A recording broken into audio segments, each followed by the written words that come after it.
Today's show is brought to you by BarkBox.com. Get one free extra month of BarkBox at getbarkbox.com/amps.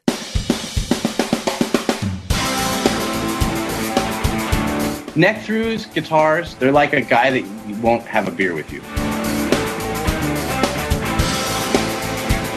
I want to hear what's pushing the notes.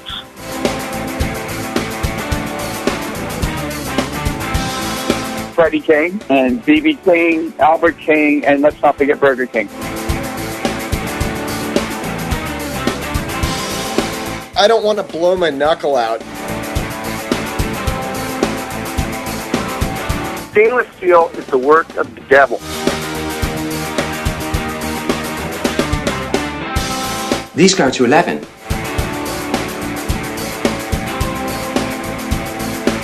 From the East Amplification Tone Labs in Baltimore, Maryland, it's the Amps and Axes Show.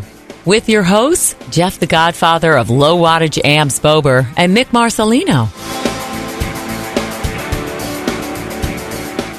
Well, good day to you, Mr. Bober. Good day to you, Mr. Marcelino. It's spring. Yeah, it's spring, all right. If anybody knows where we are, this is the first full day of spring, and you know it's not. Yeah. We as we're recording this, it's the 21st of March, and we had our ass handed to us with some snow. Wow.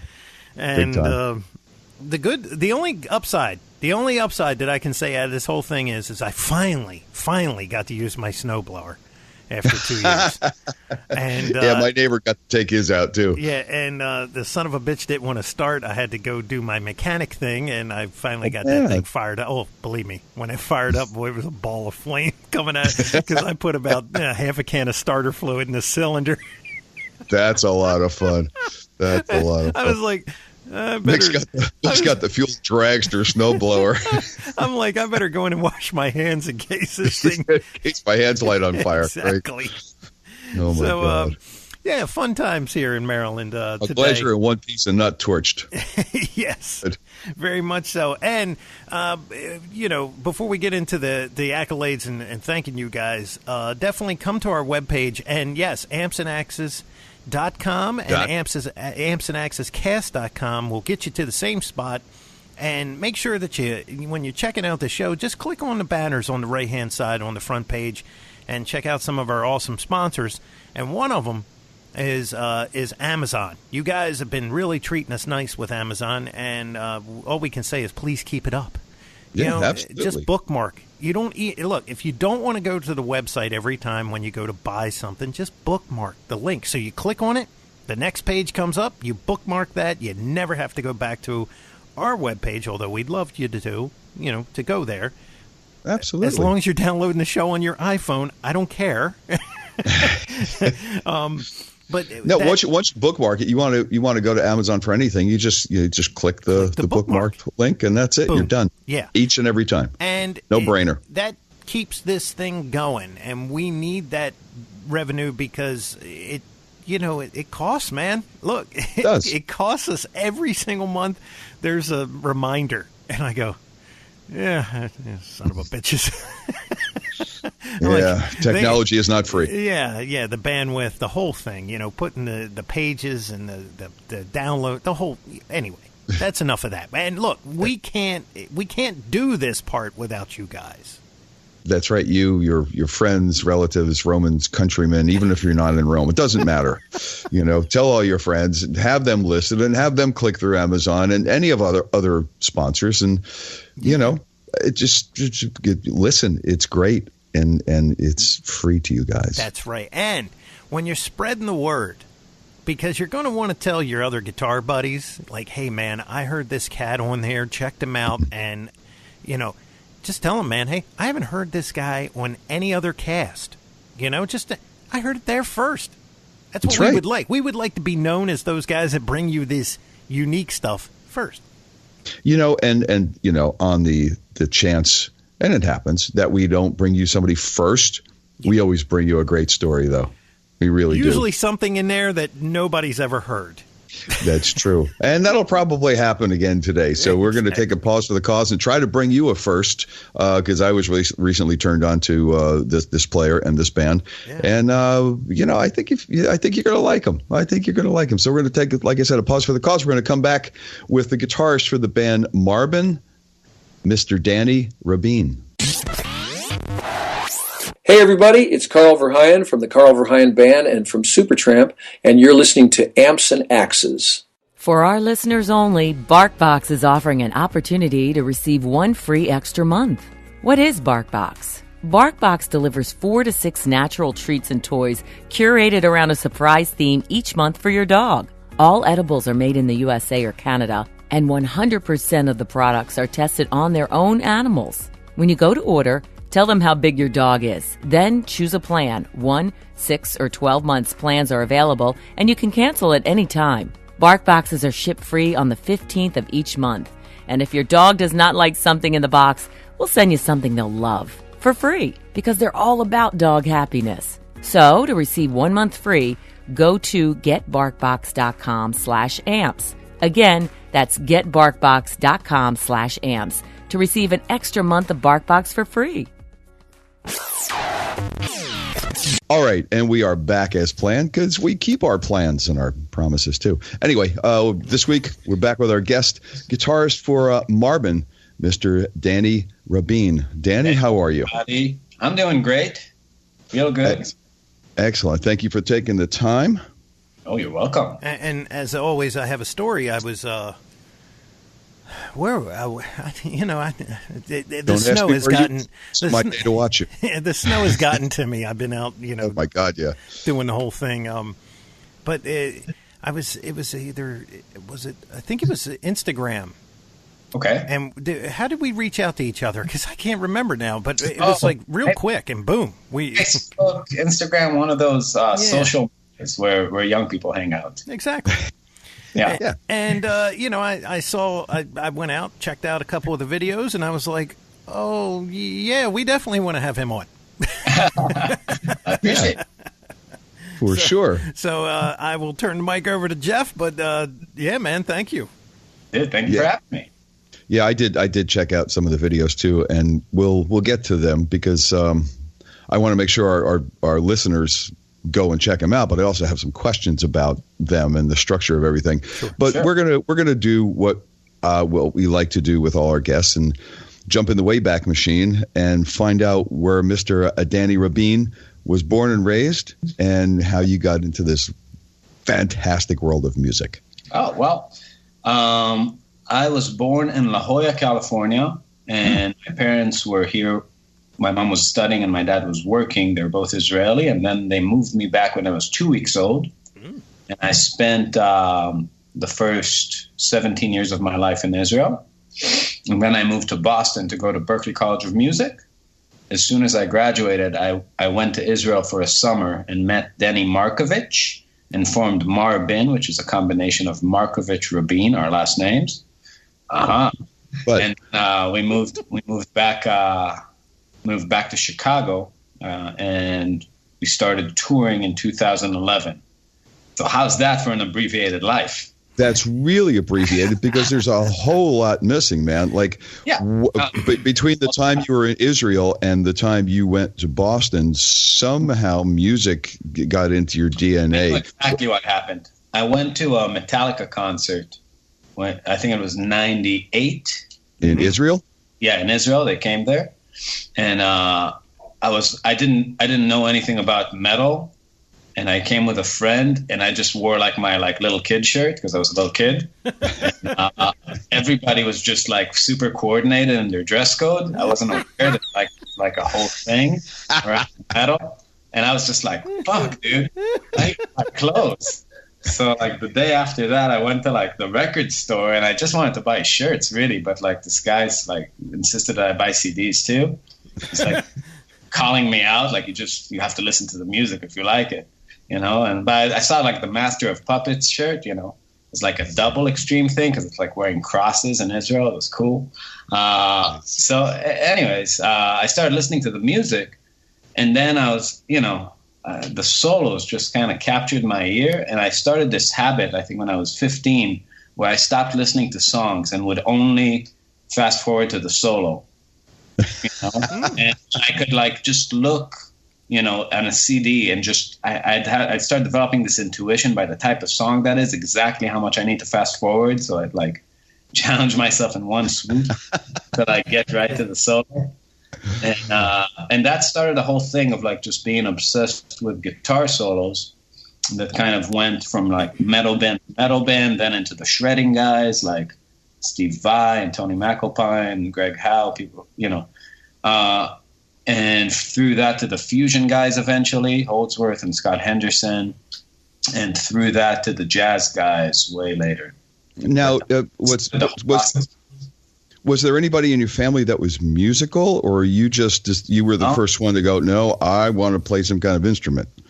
Well, my cousins played guitars. My aunt plays some piano, but like not in a way that like was, you know, shifting the direction of my life. You know, my dad's a physicist, my mom's a psychologist. So we're when did you get your first guitar, and what was that? Well, I think the very beginning I picked up a bass, and then I was just like immediately like realized that I can't hear bass. You know, like I was just listening to records. I was like, what the fuck is going, like, who is that shit? Especially Metallica albums. For sure. Metallica albums, but it's just like, I don't know, it just didn't fit anything, you know, about my, like, it's like zero fit with my personality. So who talked you into picking up a bass guitar? I think it was a necessity. Like I had a lot of friends that played guitar, and they're like, we need a bassist in the crew, kind of thing. But then I was like, yeah, we gotta find somebody else to do that. That's not gonna work. And then I had like a Takamine nylon string, I remember, for a minute, and that I still have. And then I went to the store and bought a Randy Rhoads Flying V guitar with lightning bolts that I was very excited about. It's a Jackson guitar. Yeah, Jackson. And that's called Concord, by the way. Yeah, Concord. Yeah, thank you. Exactly. Still have it? At home, and I sat down. I was like, "Fuck! How do people sit?" And that didn't last very long because I was really into practicing, and it was just like retarded, you know. So it was just like crazy. So I went and I bought a Van Halen Wolfgang, a PV, and that was for a minute when I was growing up. Yeah. Wow. Yeah, the whole shape of the V thing, it's like it looks really great hanging on a strap. But then, you know, the afterthought is like, how do I sit with this thing, you know? Yeah, and your forearm doesn't sit always right on it either. It really it changes your position drastically. Guys who play them, they love them. Mm-hmm. I don't know what it is. Yeah. I mean, it's definitely it's kind of a, like steak sauce. Some guys like it. It's acquired taste. Yeah, absolutely. I would actually equate its level of class to steak sauce. All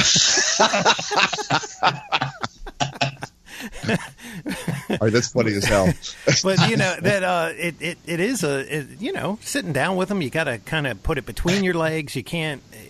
No, it's you're looking like a little kid trying like not to pee half the time. Just not good. It's like it's just you don't want an instrument that like you balance with your inner thighs. Right. Yeah, I do not know how the guys that play them, because like I said, a lot of the guys that play them are religious with them, and let me tell you, I don't know how they do it. They don't practice. They don't sit. They don't sit. Right. Yeah, it's like I don't know if a person that has the discipline to practice standing up should not be a musician. Like that's insane. You got to be like why don't you I don't know, like start a business or like. That's some crazy shit. And could you imagine? It's like sitting at not sitting at home. You're at home and you're like standing all the time. It's crazy. Oh. Well, those you probably at that point you're probably standing up practicing in front of a mirror. So. Yeah, that's probably true. Because you got a Flying V, you got to look at it. Mm-hmm. So that went and the Wolfgang. Mm-hmm. So you got the Wolfgang. Thankfully you could sit and stand with that one. Mm-hmm. How what were you playing through at that point? Like what kind of amp, rig, pedals, anything? Israel is so bleak when it comes to like taxing amplifiers, so everything's way expensive there. So everybody has terrible gear. I had like this transistor PV amp that was just impossible to get a good sound out of. Impossible. And then I had like a pod from Line 6, the old ones, like those red machines. Yeah, the kidney bean. Yeah, exactly, the kidney bean. And I would play with like this sound that like, I don't know, because when I a lot of times players have this like memory when they're called out around the age of like 25, 24, that like when they were 17, they sounded just like something. Like you hear a lot of people say that, like, I used to play just like Parker. I used to like play like Yngwie Malmsteen. Well, I remember like being 20 something and thinking that I sounded a lot like Malmsteen. And then thinking back like, wait, I was just like playing through a pod on a through a PV, like in Israel at the age of like, I probably sounded terrible. Like I can't even imagine the tone. It was just like the worst of the worst. But I mean, those machines are nice in the sense that they do a good job. If you're shredding and you dig like a really like over gainy sound that's super compressed and super easy to play, they do that thing kind of well. So, I mean, for what they are, I guess. Sure, yeah. I mean, for, the money and, what you could do with them, because they would go directly to a recording console. It was a neat little piece of gear to have if you had to, if you didn't have the accommodations. Because, that's the thing that I think a lot of our U.S. listeners don't understand. I took a trip to Ireland once, and I went to a music store, and I was like, I'd never even heard of these guitars, I'm like, where'd these come from? And the guy goes, we get taxed from England so bad that if we bought a Les Paul in, it would be like $7,000 for a standard, Right. And you're like, and it's like horrible. I mean, it really, you talk about almost like a socialist environment where it's almost discouraging to be a musician because just to get, a guitar is like more than what it would cost you to buy a car over there. Yeah. No, it's true. Like to get a good, like just a solid distorted sound in Israel is expensive. I see that. Yeah, absolutely. It's but I don't know. I mean, there is a downside to those digital machines because they develop. I think they developed like a whole generation of players that have no acoustic nature to their sound because the notes kind of pop out in a way like it's like that acoustic classic like fire camp acoustic guitar test where they hand the guy that's been practicing 12 hours a day for 10 years a guitar and he sounds like shit. Totally.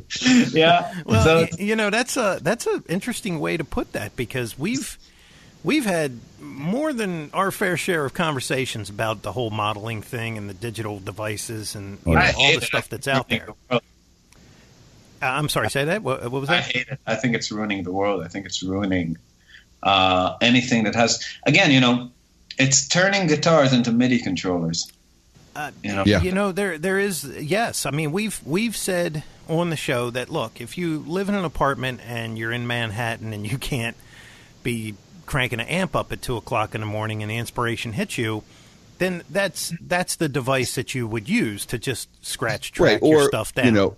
Or you open up your GarageBand or whatever and you pick whatever amp sample they have in there that sounds like what you're hearing. Exactly. And they're great for that. Mm-hmm. But at some point you really should feel the need to move on and to experience the real thing, whether it's for recording or performing, because it's still not the same. We all know this. I think I have a different argument against that though, because I would not, like I play through a 100-watt head, but I would not want that in my apartment, no matter what.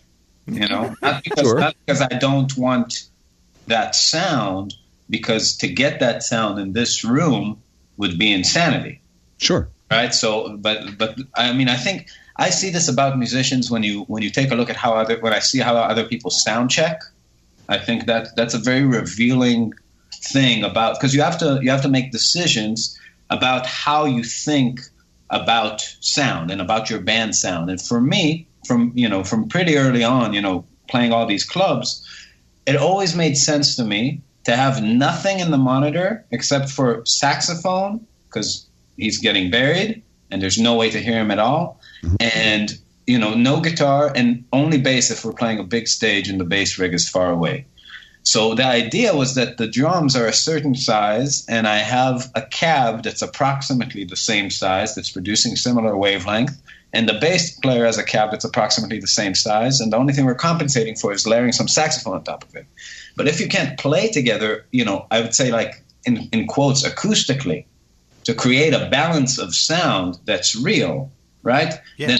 Then you're giving this godly power to the sound guy, which you don't know, and he's like an emo kid, like with piercings and weird places. Like who is that guy? Like, that's the guy who's gonna like make your guitar tone. It's like you get the sound right in the room on top of the drums from where you're standing. It's like, and once there's a balance to play with, then people just kind of raise the whole thing together.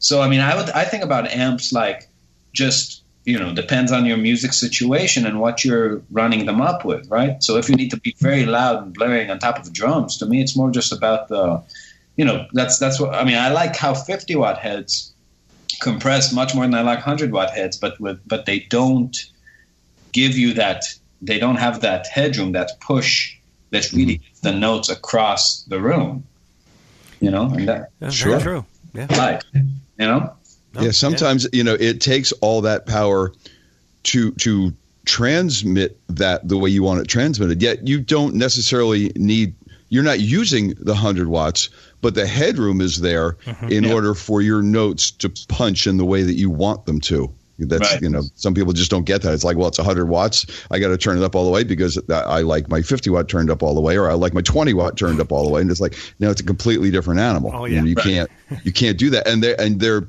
different players should play different amps like that. If you like the 100 watt amp because the percussion and the delivery of the note is there, not necessarily the volume of it. But there's another guy that, okay, I like the sound of a wide open amp. I want all this compression. I want this overdrive and everything. And a 20 watt is perfect for me in the club. That's great too. Michael Schenker, right? Doesn't he play 50 watt Marshalls? 50s, yeah. Yeah. 50. Malmsteen too. And who uses lighter strings than Malmsteen besides Billy Gibbons? I mean, Malmsteen uses like 8s, doesn't he? He uses very thin strings, but high action. Which I don't understand. Well, I mean, there's the scallops too. Yeah, but him and Guthrie got off the same spaceship. I just it's like, well, sweep kind of arpeggios. When you have high action, the strings kind of launch themselves to the back of your fingers to mute themselves. So it's actually kind of and with the scalloped frets, it reduces noise and it's very easy to push in. But the moment you let go of a string, it kind of mutes itself. So that's why. Because I've seen pictures of that guitar where he's holding it in such a way that I'm like, those strings are a mile off of those frets. Yeah, they're very far from the guitar, but you'd be surprised. I mean, when you play a lute or like all these, that's why he's scalloping like those fretboards to make it be like that. And, that's the same kind of thing. It's very thin strings with very high action. The Indian instruments too. Well, that's really interesting. That? I've never heard or realized that perspective behind it. That is truly interesting. I mean, that is very cool. With that much gain too, right? It's like everything's like if you're not controlled. So you kind of want if the strings are very flat and you're just kind of playing wildly with your left hand, and you'll get all kinds of noise. Yeah. I was, the biggest myth-busting moment of my life was when 2012 we were opening up for Holdsworth's band for a month. And I got to, I still have his amps in my house. Don't tell your listeners. Shh, it's between us. If anybody wants to buy them illegally, there's I accept Bitcoin and that.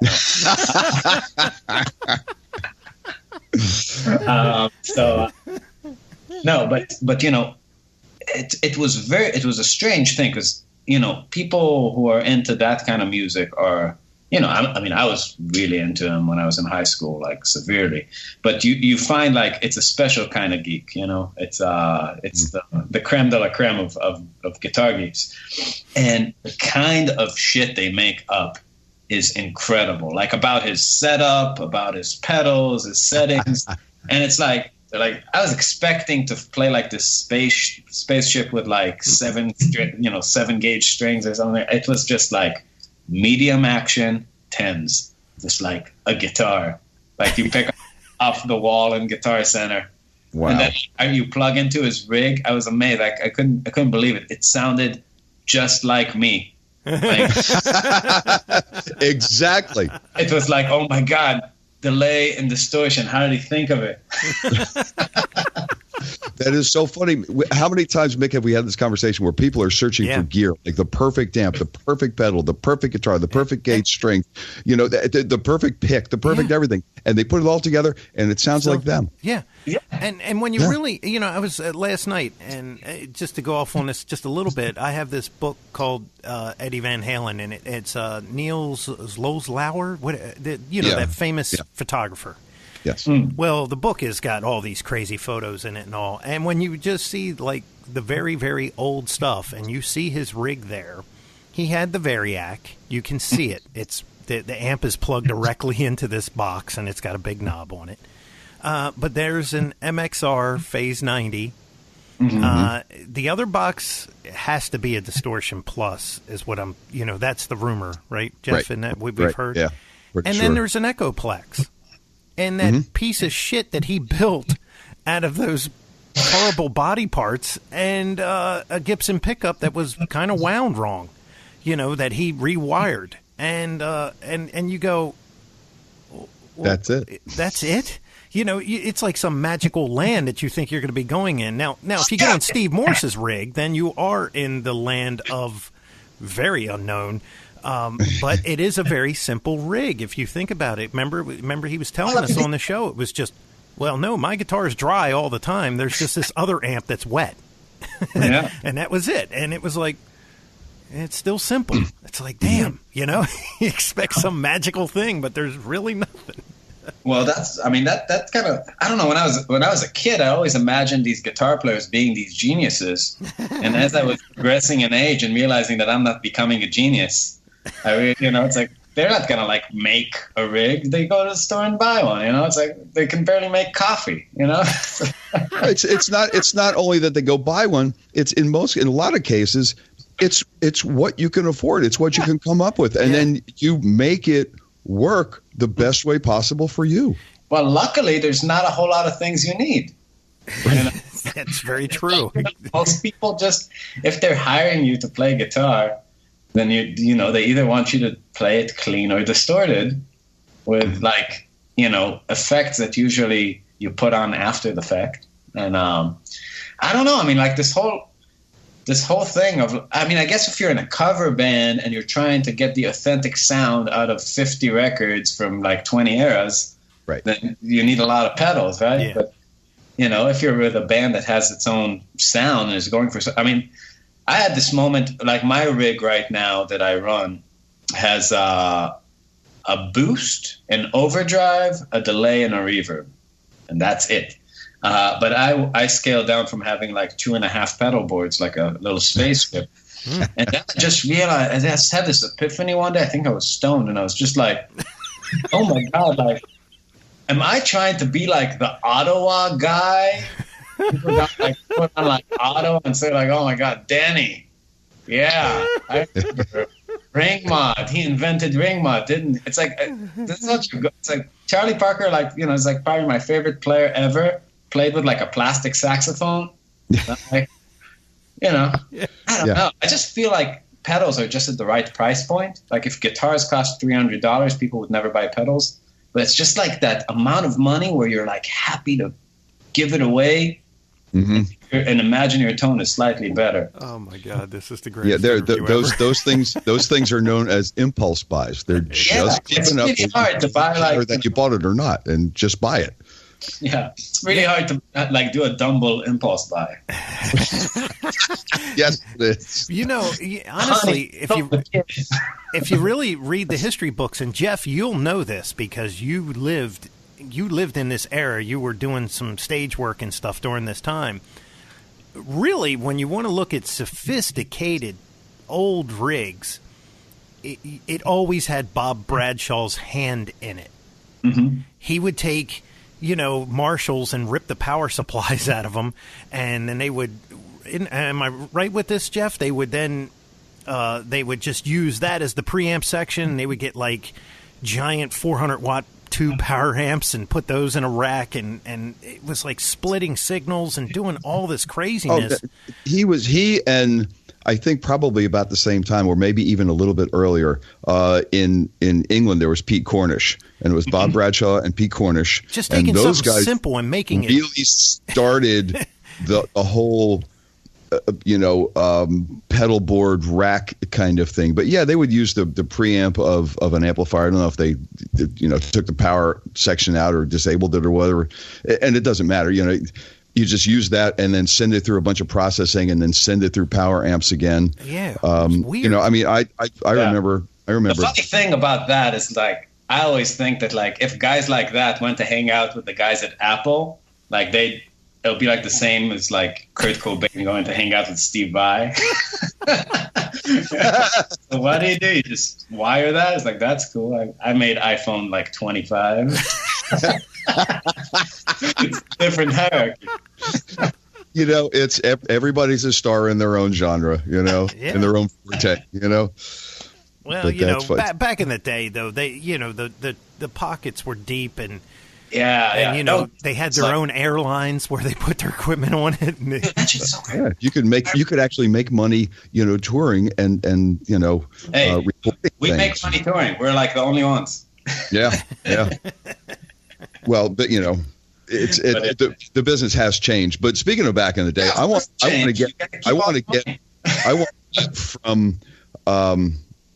get from the crappy PV amp in the pod and the guitar that you couldn't get a really great sound out of in Israel to Boston. It works. To Boston. And let's take it to Boston. I go there and I go to Berkeley and I buy a 335 and a Polytone amp. I know him well. Okay. Had him in high school. So exactly. So I wanted to be a jazz boy for like 5 minutes. And what happened was, I didn't do I was really into like Sean Lane, going to Berkeley and like people like that. Jesus. And and as soon as I got there, like it's kind of split. There was all these people from all over the world. I was 17, super insecure, practicing all day. And I saw that like all the jazz kids could do something I couldn't do, which is play jazz. And that was really disheartening. And at that time, I had two choices. I could either practice a lot of jazz, or I could go and do something totally left field. So I did the other thing. I didn't practice jazz. I started playing avant-garde. And I realized that we're at a point in time where jazz people like have to respect free jazz, even though it's completely silly. But I was just doing that full force. And let me tell you, jazz college nowadays, I mean, it's like you go to like a chess school to study chess, but there's no consensus on the rules. So like some people play with like the bishop can go diagonally, and some people, and then avant-garde people are just like taking the pieces and chucking them. That was me. So we were just doing crazy shit, like, prepared guitar, putting corks and pieces of metal between the strings, all this shit with looping. We had a recital, like people were playing bebop tunes and this, and that was like my band. We call ourselves the Free Beer Trio. The whole concept was that we'd play free music and then we'd collect all the money we'd make and we'd buy beer for everybody with the money that we generate. I love it. Yeah, it was a lot of fun. And actually, we, since we were in college, we had friends, so we could actually have people come to shows. But yeah, there's one show I remember opening an umbrella, on the guitar, spinning it like at an auditorium. It's a guitar day at Berkeley, and everybody's just like, you know, it's just, you gotta love postmodernism. People are just like, yeah. Yeah. So, you know, but yeah, we were getting like a lot of respect and notoriety from the jazz crowd. They were like, oh yeah, that's interesting. They're like, and I don't know, in the back of my mind, I was always like, dude, I'm like, if I could play bebop, I probably wouldn't do this, you know? But, you know, after, so that was a 335 days. And after that, I went back to Israel, and then I got a Strat, and I had a PV Classic 32 amp, so the tone was starting to sound like something. Mm-hmm.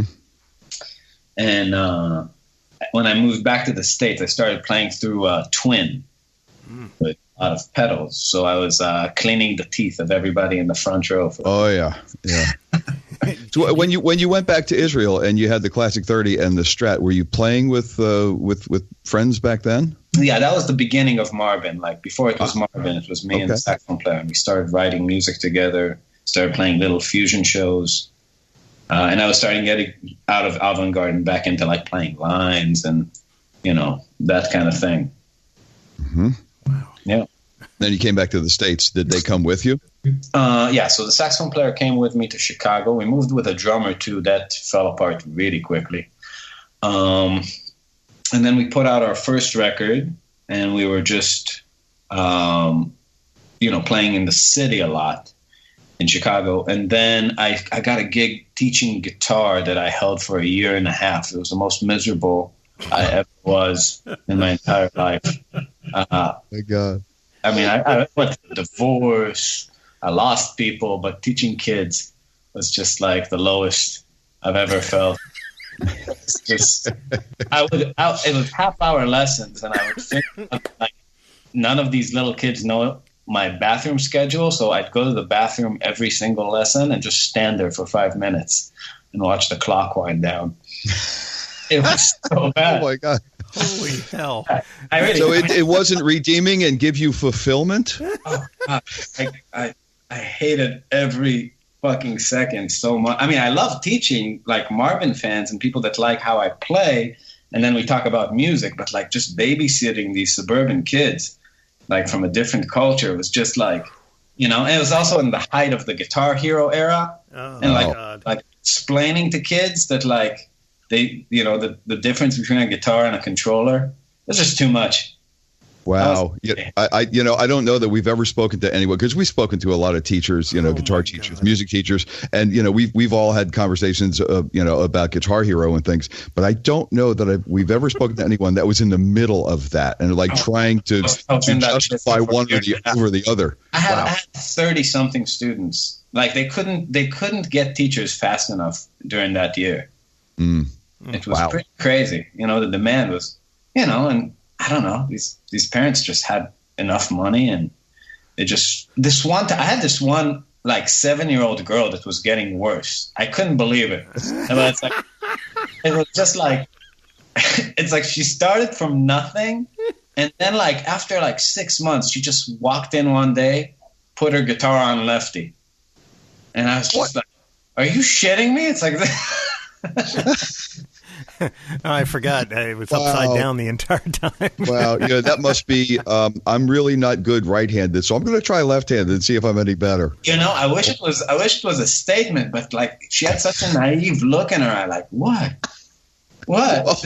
Isn't this how it goes? Jeez. So she actually picked it up, you know, outside of lesson time, obviously. Yeah. Still remember that. Oh my God. That's hilarious.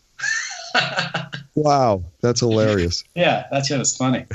This is gonna go down as the greatest interview ever. Oh, really?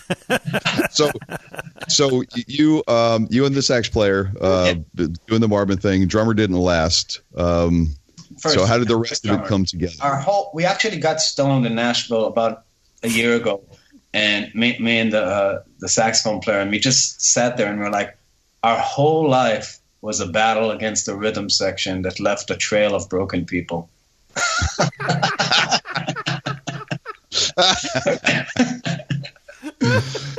Oh, yeah, that's hilarious. Oh, boy. Yeah. Yeah. We actually did a podcast in Texas last tour, and like we were joking with the guy that did the podcast about the name, and then he actually put it up as what we said, which was two geniuses in a rhythm section. Holy hell. That's my God. I'm sorry that's already used, because it would have been would have used it in the description. We can think of something. Oh man, that's hilarious. So how did the rest of it come together? How did you get two other crazy guys? Oh, well, we got lots of lineups. We actually did leave a trail of broken people. So what happened was this. We moved to Chicago in 2008. 2009, we put out the first duo record, which was me and Dani, and I was doing a lot of looping and prepared guitar, still into that stuff, but also soloing. And it was just the two of us the whole album. Our second album came out in 2011. It's called Breaking the Cycle. And at that point, we got hooked up in a crazy way, by the way, with the ex-drummer from the Pat Metheny Group, Paul Vertical. And we were playing in his band. And Steve Rodby played bass on that album, too. So he was a bassist from the Pat Metheny Group. Okay. And we made this. We started the record off as a duo, and we wanted to have Paul play on one song. And then he just came to the session, and he liked everything. He's like, let me just play on the whole thing. And then we kind of had most of it tracked as a duo record. And then we just kind of unbundled it and redid everything and added bass, added all this stuff. And at that point, we were starting to kind of do the weekend touring kind of thing. Mm-hmm. And we also, when we were in Chicago, we started throwing these house concerts. Now, the whole idea was that it's cold outside and, people don't go out to clubs anywhere. We just, have people come to us. And the guy that came to one of our shows was Leonardo Pavkovic, who's the head of Moon June Records, and at the time it was Alan Holdsworth's manager, and also the guy that books a lot of the fusion guys like Scott Henderson and like Stickman and all these kind of people. Snowy, I think he does a little bit. But he came to the show and he loved us, and he put out Breaking the Cycle on his label on Moon June. So that was just a fluke. Really, and he was just visiting from New York, came for the Allen show, and he came to our house, So that whole thing happened, and then we got the opportunity to open for Scott Henderson's trio for a week or 2 weeks, and and at that point, I quit my job teaching, and we went and we started touring a lot after that, and then in 2012 we got to open for Alan's band for a month. Mm. Which was huge for us, not in the sense that, it, gave us a career. So, it's like we were doing, very poorly at the beginning. Like, we had a great time and we were young and we were touring 300 days a year pretty consistently. Wow. But all of a sudden we saw that it's financially possible, right? And they're all like jaded old men at that point complaining about because they're measuring it like against the 80s. I guess like they had I don't know, a masseuse or something. We were in charge of doing money deposits after the shows for them, and we saw how much these people were bringing in. We're like, damn, that's a lot of fucking money. Fusion is great, and this is like on the way down. It's like this is like at the end of a career, not at the rise. Wow. So it totally changed our perspective in 2012. Then in 2013, we made our third album, Last Chapter of Dreaming. And at that point, I already bought a new amp, which this show is about. So I'll tell everybody. After I met Scott Henderson, he hooked me up with the Sewer people. And I got a Custom Audio Electronics OD100 that I still use today. Made by or designed by Bob Bradshaw. There you go. How about that shit? Right. Full circle, baby. Right. Oh, yeah. Exactly. So I'm sorry about what I said in the Apple thing, Bob. You make they're going to accept you. There's that, and then I got a Carry Wright 412 open back cab, which I really like with. It's nice to have some spread. I really don't, for the style we play, I'm always feeling like I'm just on this tightrope, trying not to fall into the world of metal. You know, because I play with it's so easy to. It's like, a little bit too much gain, a little too much bass. You're all of a sudden you're a metal guy, and it's. I mean, not that I dislike metal. I grew up on that shit, but it's Well, I mean, trying to create this linear kind of sound that's more horn-like and a little bit less grainy. Sometimes I fail, but yeah, the open back really, really helps, I think. Well, I mean, come on, your tone can lead towards what might be a traditional, in quotes, metal tone. Yeah. But you're playing and your material certainly isn't. Yeah, but it could be much more metal. I'm definitely on that side of the fence, tonally. And it cost us a lot of opportunity, because jazz people in the U.S. don't consider fusion an offspring of jazz. They do in Europe and in South America. Oh, that's their problem. I do. Unfortunately, the way money runs in the U.S., there's very few bands that are actually get that their business is getting the money that they produce by selling tickets and CDs, which is what we do. Mm-hmm. And most of the jazz, is either non-for-profit money or taxpayer money at this point. And they actually were trying to push a bill where the city was trying to pay venues to have free jazz shows. Wow. Which on paper seems like a great idea, but if you think in practice, what happens, right? There's kind of a Darwinian thing that happens to music. Like, you should do new and exciting shit as long as people like it and are willing to pay money for it, and then you get the eat, right? But if you have committees that decide what good jazz is, and we're noticing that for the last 40 years, it's basically a bunch of kids playing with marbles on the floor, It's, but these committees keep pumping them with money in these festivals. It's a real problem, I mean, I in my mind, a great festival would think, well, what would people like to have on? And, maybe get the acts that people who love the style actually go out to see. Yeah. Right? That's so. Sure. Yeah. I mean, if it's going to be just national or known entities, but I think there's always room to bring in new and, have people audition it in an environment where they're going to see something else that they know and they love, and, people are bringing it to them. But you always got to expose them to new stuff, don't you? You do. But that kind of, I mean, it happens if you just let it run free, it happens on. I mean, I can see with us, every person graduating from college, their first idea if they start a band is like, oh, let's play festivals. Makes sense, right? It's like there's lots of people there. They love music. We'll do great. The only problem is the festivals won't book you. So we started getting booked with festivals about 3 years ago. And you know what I noticed? We only started getting booked when we were generating a similar amount of money in clubs than what they paid. So, we were, and it's because we were just adding value to the festival. They have no reason to book anybody who's not adding value. So there's a lot of dues that you get to pay on your own. Now, mind you, Marbin started, when we started, I skipped over that part, but in 2011, when we started touring full time, we were touring dive bars. We didn't know anybody in this country at all. We had no friends, no family. Nobody coming to shows, and we were a fucking loud fusion band.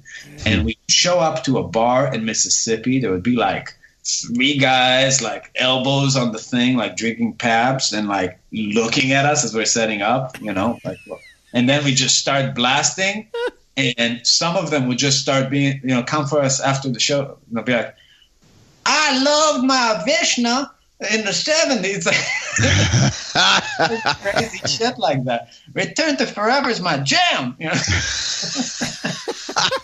I love it. And it's just crazy, But like all these people, like, Alan, Al Di Meola, McLaughlin, they skipped all those states. They call them flyover states. When you talk now, they'll still say it's like, well, yeah, I've been to like Alabama once. It's like, dude, I've been to Alabama like 4 times this year. It's like, wow. And you're still alive. This is really a different perspective. It really is. It's like, you think there's people in the age of the internet that don't know that fusion exists? No, you just skip over them and you're being an asshole and you're going to like only New York to LA to New York to LA. And pretending like you don't have, and what happens is the style dies. You don't develop the audience because you assume it's not there. How do you know? Did you check? You know what I mean? Did you go play? Did you go see what happens? Wow. That's true. Honestly, man, that's quite insightful because I think everybody assumes there's just no market in between. Yeah, because you know why? Because everybody's encouraged to give up starting their own business in music and just wait in line for some committee to select them. Right? It's like people just like want this like golden ticket type thing. Well, instead of making something of your life, just like sort yourself out. Learn how to play some songs, get people that have similar vision of what a good life is, and go hit it and see. I'm not saying you'll make it. I'm saying you'll get to find out. Well, if you don't do it, you'll never find out. Yeah, exactly. Of course. You'll just, it just won't happen. But it normally won't happen, either way. It definitely won't happen if you want, like, if your goal is to play your own music and get paid for it. If you want to play other people's music, of course, you have to. Whoever's paying. So you have to beat whoever's competing for those jobs. But, nobody's competing for my job. Well, nobody is you. I've looked at some of the videos and it's like, this is very unique and it's their own thing. And so there's two things I still need to ask. I want to ask you about your recording process, like we always do. Is it virtual or are you moving air with that 100-watt amp? And how do you guys go about recording? I've never done a virtual thing. I've never attempted it. So everything's the amp. Okay, so recording changed for us as the band changed. So the first 3 albums, which are Marbin, Breaking the Cycle, and Last Chapter of Dreaming, were really, using the studio as a tool in the sense that, lots of tracks, lots of instruments, lots of takes, lots of time, right? Like 6 months, it would take to make one of those albums. And tons of detail, but it was capturing an imagination or, engineering a moment, right? And that was the mentality behind it. But after 2013, we noticed that something changed in us, meaning that we were already a machine that made music for people. And we were playing all the time. We were playing 300 days a year. So all of a sudden it stopped making sense to have the 4 of us sit in the studio and come up with parts and, dream it up. And it made more sense to change the mentality from engineering moments to capturing moments. And the last 4 albums, which are the Third Set, Aggressive Hippies, Goatman and the House of the Dead, and Israeli Jazz, are, all live in the studio, basically. It took a day or 2 days to record them. And we just get together.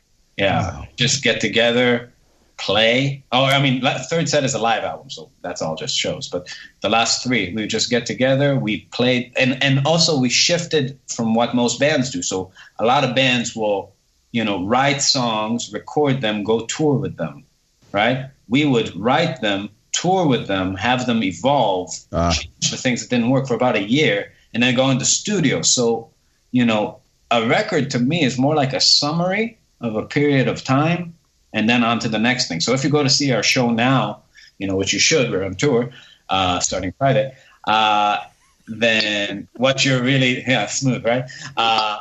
So what you're really, you're going to hear a lot of stuff from the next album, and Israeli Jazz, our latest album, just came out 3 days ago, But wow.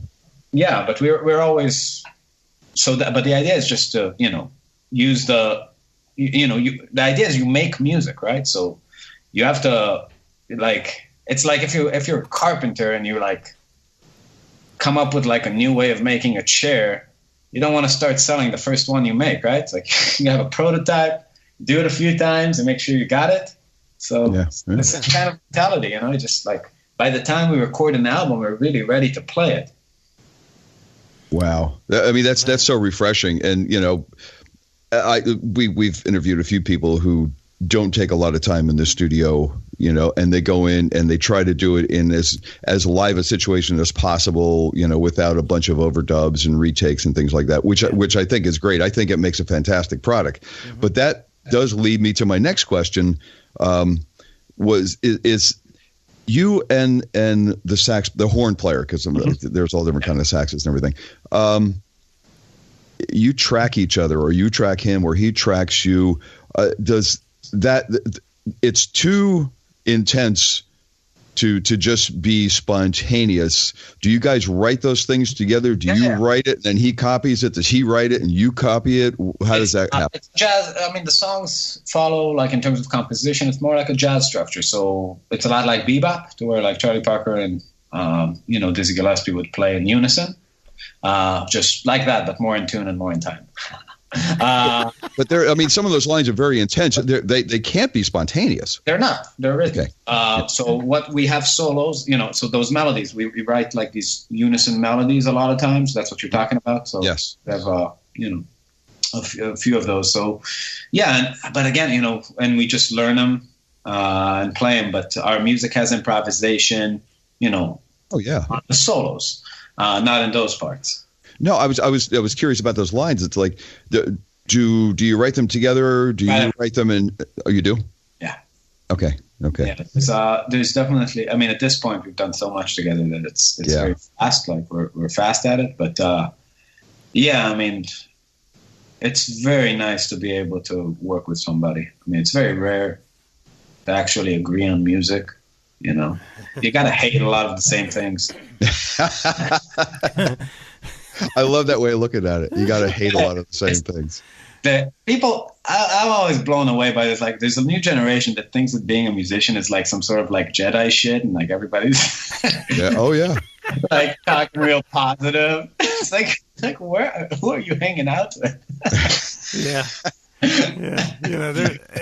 Especially, I remember because we rehearsed ridiculously. I mean, 3 times a week, 3-4 hours at a clip, and after a while, you're just looking at the other person and you're going, why don't you just die already? It was because it was you were so much involved with this one, with these people, that after a while you're just like, I don't want to do anything on the outside. Never saw them, never went near, didn't even go near where they lived. Nothing. It was like, nope. We're just that's over. Okay, I'll see you next time, because you don't want to. We tried to keep from going at each other's throats, because you got 4 guys cooped up together, man. It starts to get a little itchy. Yeah. I mean, there are multiple times that I, like this week, that I thought about murdering my drummer. Well, there you go. And on that note, where are you and your drummer touring? You said you're on tour starting Friday. Yeah. They just prop him up in a coffin. Yeah. That motherfucker's dead. It's let me see. Okay, so we're leaving Friday. So we're going Indianapolis, Paducah, Kentucky, Chattanooga, Johnson City, Tennessee. Not a lot of teeth per capita. Knoxville, Tennessee, Asheville, North Carolina, Greensville, South Carolina, Charlotte, Winston-Salem, Raleigh, Richmond, Virginia Beach, Harrisonburg, Roanoke, Beckley, West Virginia, Charleston, West Virginia, Lexington, Kentucky, Milwaukee, La Crosse, Wisconsin, Menasha, Wisconsin, Madison, Wisconsin, Dayton, Ohio, Millville, Pennsylvania, Bridgeport, West Virginia, College Park, Maryland, Asbury, New Jersey, Philadelphia, Pennsylvania, New York, New Haven, Boston, Florence, New Bedford, Massachusetts, Manchester, New Hampshire, Portland, Maine, Burlington, Vermont, Potsdam, New York, Montreal, Albany, New York, Toronto, Syracuse, Rochester, Buffalo, Ypsilanti, Michigan, Mishawaka, Indiana, and back home. Wow. My Lord. And that's just the first week. That's the first day. Well, College Park. Where are you in College Park? And when? Milk Boy. Milk Boy. The Milk Boy Art House. The hell is that? Wow. Art house. Well, Hey. we'll have to find that. That's not good promoting, guys. No, we'll find it. We'll promote it. What's the date? Fucking amps and axes shitting on Milk Boy. What's the date? It's April 23rd. Well, there you go. We'll have to make sure we get to that. Absolutely. If I'm not playing, we'll be there. Oh, man. This will be great. Awesome. You may see a murder. I mean, you know, what do you... Just a drummer in a box. Who do you never know? I want to talk about one quick thing here. Okay. You toured with Henderson. I had the pleasure of seeing Henderson, and I was like... People call that a pleasure. I'm sorry? Not a pleasure. I was like... I love. He was my big... I would Google Scott every morning when I was a kid just to see if he changed anything about his rig. Wow. Wow. Well, he was my number one. It was very interesting because I had bought his album, and you probably have this album, Dog Party. Oh yeah, which is a blues album. Mm-hmm. He did no jazz anything on this album. He even had singers, and a very good album, by the way. I recommend it. And because he really unleashes some crazy playing on there too. So then I go and I see him, and I go, oh, I see where all this stuff is about this guy, because it was crazy. I mean, and you guys got to tour with him, man. That's pretty cool stuff. Yeah, my favorite moment with him was when, we opened for him and for 2 days straight, and then the second day, because he was using my amp because we use a similar head, and I just flicked it on without changing his settings, and that shit was so fucking loud. I swear, it's my amp never got there before. It was just it was 100-watt amp on 7. It was just insane. It was just mind-boggling. But yeah, no, he's a badass. My favorite player for lots of years. I really modeled my early rig around I'm basically using the head he's using, and also the one thing I picked up from him that has really been the biggest blessing that I still do all the time is turning the bass to 0 on the amps, which he does. I play with my bass on 0 all the time. And, when you're playing fusion and you want the bass to have its own place in the mix, and you realize that you don't actually lose bass frequencies, right? Because it's that whole area of 20 to 80 hertz is wave, you get it just from wavelength, from having a big speaker setup. But what you're really bumping up and down is that area between 1 and 150, 1 and 200 hertz. That's just low mids. And that's what the bass knob really controls. And that's where the fundamentals of the bass notes that the bass player is playing are sitting in the mix. So just by cutting that out, you get to have a non-boomy sound. It's kind of, makes everything sound much nicer. So, and show me that. It sounds badass, man. Very good. Okay. Yeah, absolutely. We have to see if we can make it out to College Park. How about that? Sure. That's not too far at all. Yeah, man. Well, cool. We'll make that happen. Danny, if the cards align, we'll see you and your 100-watt amp and your bass player that you're giving ample room to, which is awesome and noble, and whatever drummer happens to be with you at that point. And a sax player. That's great, man. Yeah, I'd love to watch you guys play the lines together. It's really cool. I'd love to see it live. Yeah, that is neat. Yeah. So, I think we've covered just about everything. You have a website? I do. MarbinMusic.com or Facebook.com/MarbinMusic. Okay, that'll live on the show, and that will be in perpetuity. That's right. And definitely everybody go out and check out the stuff. You won't be disappointed. Even if you're not, a big fan of the jazz stuff, the fusion stuff, it's really cool. Yes, it is. When you see a sax player and a guitar player and their lines are dead on, and they're going at it. It is. We have a lot of character. It is really cool shit. It reminds me, Jeff, and we have not had the discussion yet about it. It reminds me a little bit of the old Dregs. It wasn't a saxophone. It was a fiddle, violin, whichever you prefer calling it. But it has that flow, that kind of flow to it. And I'm like, man, that. And I started pulling it up, and it reminded me of a couple of friends around here in the Baltimore area, Paul Soroka and Carl Filipiak. Oh, They do that same kind of thing occasionally when they get a chance to play together, and it's very cool. Yeah, man. Yeah, awesome, man. I'd love to go see Marbin live.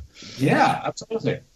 And if you're in any one of those stops that Danny just mentioned on this itinerary, go check them out for sure. Support live music, support original music, please. Mm-hmm. Yeah, he's got to retube that amp. That's right. Money. That's right. The horn player's got to buy reeds and things like that. Yeah.